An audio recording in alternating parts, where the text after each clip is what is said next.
All right. What up, everybody? Stan Smith from Iron Sharp K9. And we're here with one of, no, I'm not going to say he's one of my favorite people. No, I'm just messing. We're here with Dan Rhoades. Tell us a little about yourself, how we interacted, our first interaction, where we met, and then we'll talk about this competition. Okay, the first interaction we had was at America's Top Dog when we were out in California together. And that's and that's it. He did a whole lot better on America's Top Dog. He told stories, he elaborated. But yeah, we did meet on America's Top Dog. There was, what, 5 of us or 6 of us, including the alternate? Yeah, five and then the alternate. And we all were from different parts of the country. There was North Carolina, Texas, Florida, and California. Then the 2 from Cali. Yeah. And then Duval from Live PD. Yeah, he's from Texas. Somewhere in Texas. I think down in like Houston or somewhere. But yeah, so we had no clue who each other were. And, we kicked his ass in the obstacle course. And then there was the dreaded boneyard where we had to go and do like a building search. And that wasn't what we did. And we were actually sitting there after you had found all 5 items in like 4 minutes and something ridiculous. And I'm sitting there and I'm like, man, I suck. I hate myself. My dog sucks. And he looks over and he's like, hey, go ahead, tell him what you said, Dan. I'm going to make these people talk. Dan and Jamil are both going to talk today. So I look over at Stan, I go, it's not your dog, it's you. He's like, what do you mean? And I go, your dog's showing a change in behavior. You're just not reading it. You haven't been working long enough to notice the change in behavior. So Stan took that as I said he was a bad handler, which I was not. I was. It was the truth. But no, but he's grown so much in the past several years since I've known him. Now I wouldn't want to compete against him. It wouldn't be fair. He'd probably kick my butt. So I don't know on that drug detection part. Still, Bear was an OG. And then he was like, hey, if you're ever in Florida, we put this competition on, and it was primarily a all law enforcement division. There was no civilians allowed in it, and he made an exception for us. And what was that? Was 4 or 5 years ago now? So this is our 6th year putting this on, so 5. Yeah, so it was about 5 years ago. Yeah. And we come out here, and it's a great time. And what I like about this competition is you have to work with your dog. It's not something that the dog can do on their own. You guys are literally having to work on a team. And what was the basis behind you starting this competition? So when we started this, so I've been a canine handler since 2012, and I had my first dog was, I don't want to say he was not cut out to be a law enforcement or a police dog, because it takes certain traits to be a police dog.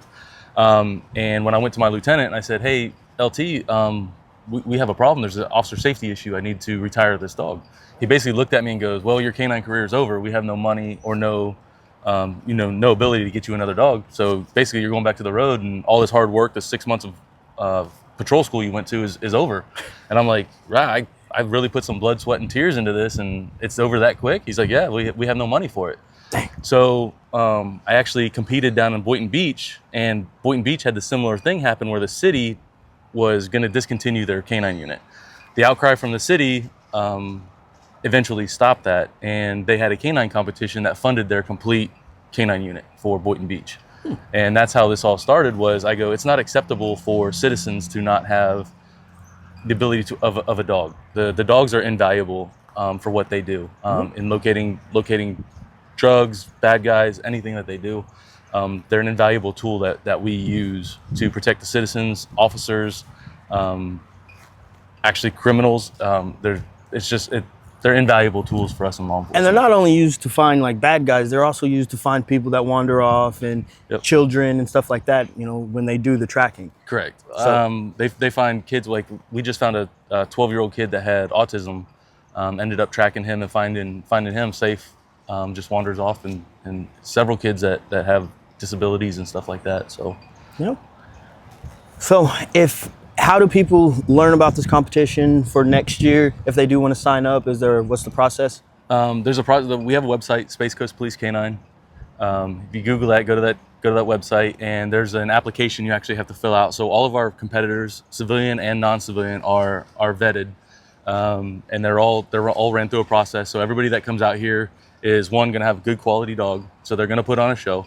There's not going to be any out of control, loose, animals or anything like that. So everybody that's coming here is an experienced handler. They're well known on what they do, and they put on a good show and show off their dogs, show off their abilities, and show off the police canines also. So what would you tell somebody, give us 2 things that you would tell a new handler or even an experienced handler about something that you learned from the dog world? Patience. Patience is the first thing. Usually it's a communication issue, whether it's between going up leash or down leash to a dog. Patience, and then love your dog. Your dog will do more for you if he loves you rather than if he fears you or anything like that. If your dog loves you, they'll do anything for you. Yep. They'll at least try. Yeah. And that's all you can ask for. So we keep preaching patience and care, and it's unanimous, people. This is what it takes to have a good dog. And Dan's out on the road and he pulls somebody over, he's got to have that dog, knowing that he's going to have his back. When he pops that door, he doesn't need to wonder, is my dog going to go chase a squirrel, or is the dog going to come help me in that situation? So build a bond, build a relationship with your dog, people. And as always, stay tuned, stay safe, stay sharp, and just take care of your dog. Thanks, sir. Yep.